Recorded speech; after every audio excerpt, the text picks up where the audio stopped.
total breakdown in what we call a social contract in Nigeria, and even across the black world. Some people are saying that maybe we need a revolution, or maybe it's a liberation, or whatever we call it, but it will not only be about political, but it has to be cultural and economics. Right now, over 20 million people are homeless. It's the largest homeless figure in the world. We are the poverty capital of the world. We have 130 million in abject poverty. Why? Why we're a rich country? There are things that need to be examined. We got independence, which was more or less like a flag dependence. Like when we go back to what we call the social reproduction theory, when you create institutions to exploit people, no matter who you put there, no matter the color, you're just changing the color of our independence was just changing the color of the slave master. The new colonial guard, those who were trained, operated the same system. And it is not only the leadership, it's from the leadership all the way down, from the president all the way down to the messenger, the way we think, the society. We've been saying this all the way back to Fela, the way we think. A very good example is our definition of what is called North and South. The North and South is what we base our political system on, but that North and South is colonial. When you have a North that starts far below River Niger, is not geographically equidistant. If it was geographically equidistant, the North should start in Abuja. It was based on civilizations. It's supposed to be, South Kaduna. But when the British formed the Northern Protectorate, they cut the indigenous African civilization, the northern part of which they called Middle Belt, and they added it to the Northern Protectorate. So we have a warped political system, warped, and so this is what people talk about when they talk about coloniality of knowledge sources, coloniality of political sources, coloniality of economics, and coloniality of being.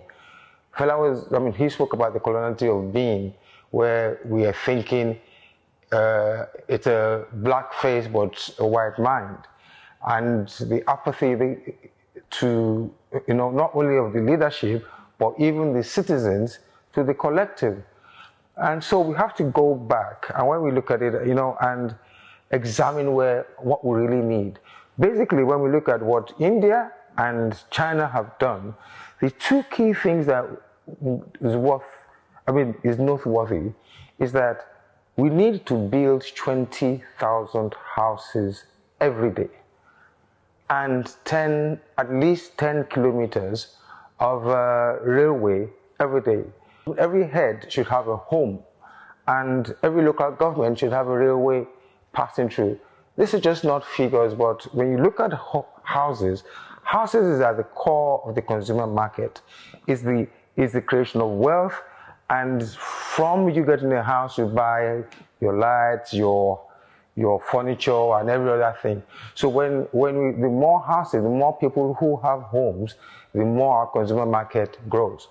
When you look at the production side, the largest contraption of iron and steel and chemicals is railways. Unfortunately, what happened to us was that when you look at America started with railways before going into cars. That means they had this transportation system for the collective before it became individual. Now, what we have now seen from countries like India and China and other countries that developed or that have developed after the automobile industry is that you still have to build railways.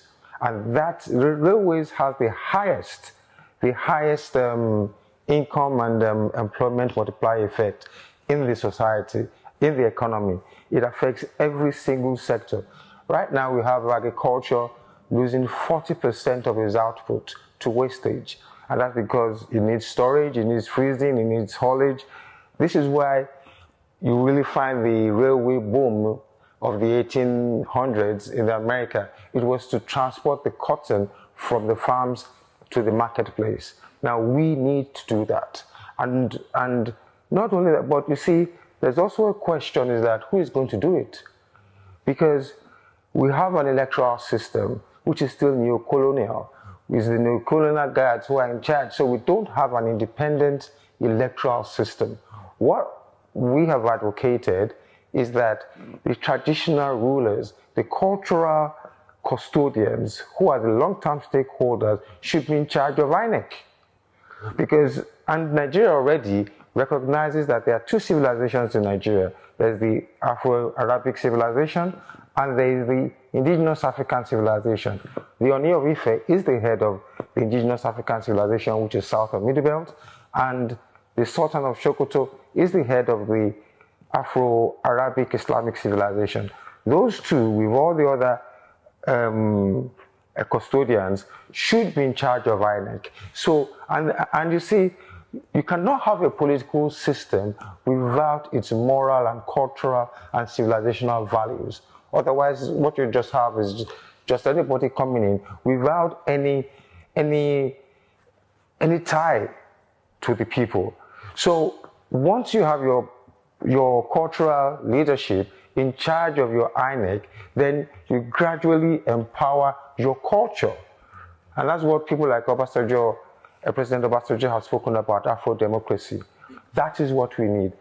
But the problem now is that when it really happened, when the European took power and colonized us, it took powers from ethnic nationalities and the cultural leadership. When it returned power, it didn't return power to them, it returned power to those who were trained to continue the system. And it's very doubtful whether those who are trained, these new colonial politicians, whether they will hand back power easily. So what might happen is that we might eventually, as things get worse, we, the people, will have to rise up and demand a social contract. That education, the government owes us education, a roof over each head, free health, and full employment. This is like what Chief Awolowo's 4 cardinal points. But we need to be more specific. In the next election, we need to say, Mr. President, how many houses are you going to build a day? How many railways, kilometers of railway are you going to lay? This government, for 2025, only allocated 20,000 houses for a year. If we go by that, it's going to take 1,000 years to get rid of our homeless problem. Within 5 years, Nigeria can become a major country and a major economic power.